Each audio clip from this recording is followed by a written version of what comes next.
Hello शिवादा Ranada तुम्हाला हुडकत्या ती वाड्यावरती येते ती काय शिवप्पा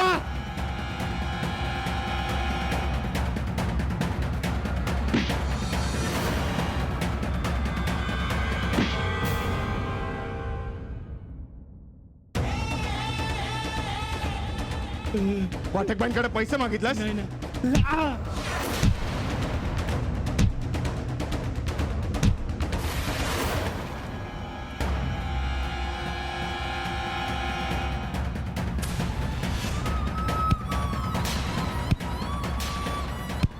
होता कुणीतरी एक दाढीवाला रासवटासारखा राक्षस.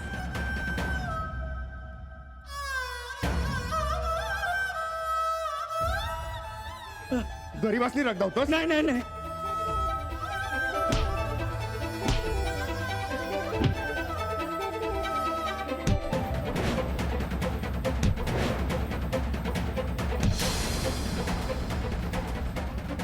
गरीबासनी रगदावतोस? नाही नाही नाही उठ. मला दाव की तुझी राग. अरे दाव की.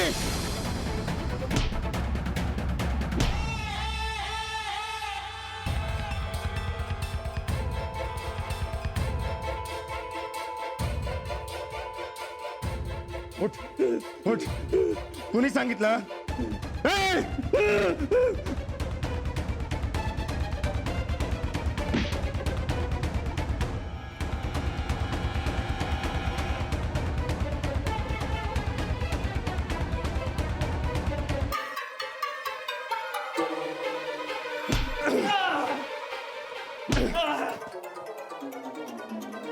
उठ उठ उठ.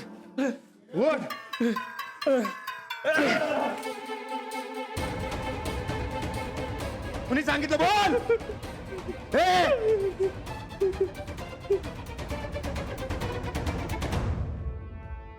बोल.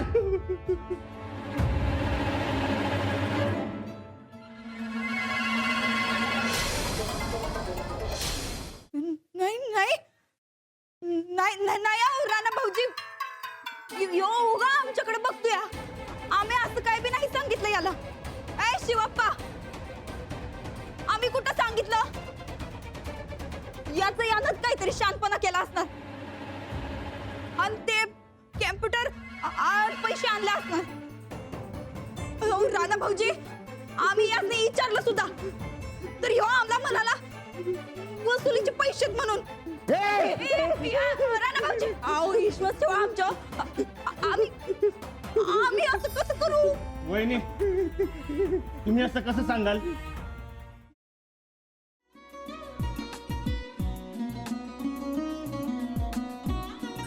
लावू का? असाच लावू ना.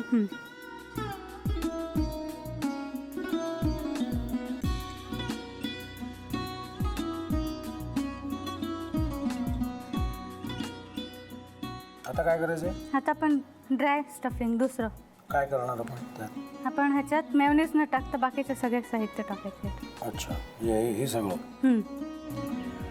ऋतू, माझा तर विश्वासच बसत नाहीये. म्हणजे अगं बहिणी आमचं लग्न व्हावं म्हणून किती प्रयत्न करत होते आणि ते सगळं करताना ती शिवच्या आम्हाला माहिती पुरवते. नाही, मला नाही वाटत. गौरी, खूप चांगली आहेस गं, म्हणून तुला सगळं जगत चांगलं दिसतं. पण शिव उगाच बोलला असेल का? त्याच्यावर विश्वास नाहीये का तुझा? शिववर पूर्ण विश्वास आहे मी तुम्हाला. पण तो आता हे जे काही करतोय ना, म्हणजे निशा बहिणी समोर त्या राधिका सोबत फिरण्याचं नाटक वगैरे, ते त्याचा काही उपयोग होणार नाहीये. अगं असं कसं म्हणतो?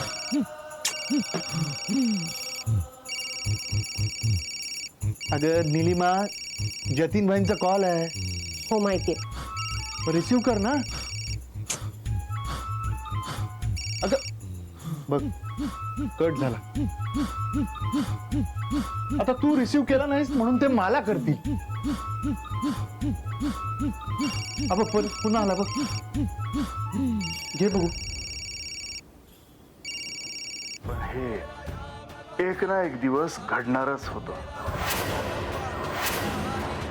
आता मला कळलं तुम्ही 2 दिवस झाले काय सांगत होता ते.